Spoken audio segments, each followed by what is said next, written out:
Bonjour, aujourd'hui on va s'intéresser à un exercice comme application du théorème de dérivation sur une somme d'une série de fonctions. Un thème d'analyse très important pour les élèves de prépa MP et Psy.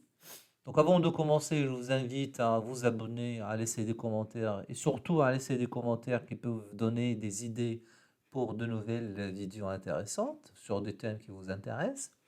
Donc l'exercice est le suivant. Soit la fonction f qui est x associé f de x égale à la somme de n égale à 1 jusqu'à plus l'infini de moins 1 puissance n sur 1 sinus x sur n. Déterminer le domaine de définition i de f et montrer que f est de classe C1 sur i. Alors la solution, commençons par poser pour tout n dans l'étoile et x dans R la suite de fonction fn de x égale à moins 1 puissance n sur 1 sinus x sur n. Puisque toutes les fonctions fn sont impaires, on peut limiter l'étude en fait à 0 plus l'infini, soit x dans 0 plus l'infini fixé. Puisque x sur n tend vers 0 quand 1 tend vers plus l'infini, il existe alors un rang à partir duquel x sur n est inférieur ou égal à pi sur 2, et donc compris entre 0 et pi sur 2, et donc sinus de x sur n est dans 0,1. Ceci assurera en fait que sinus x sur n est positif à partir d'un certain rang. Alors, la série numérique somme de fn de x vérifie alors les hypothèses du critère spécial des séries alternées à partir du rang nx, et donc la série converge. Voilà, alors ce qui fait que le domaine de définition en fait, de f, c'est en fait R. La série de fonctions somme de fn converge simplement sur R, et sa fonction somme f est alors définie sur R. Maintenant, on va attaquer la deuxième question.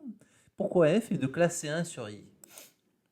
Alors, chacune des fn est de classe C1 sur R, et on a quel que soit x dans R, quel que soit n dans n étoile, fn' de x égale moins 1 puissance n sur n carré cosinus x sur n.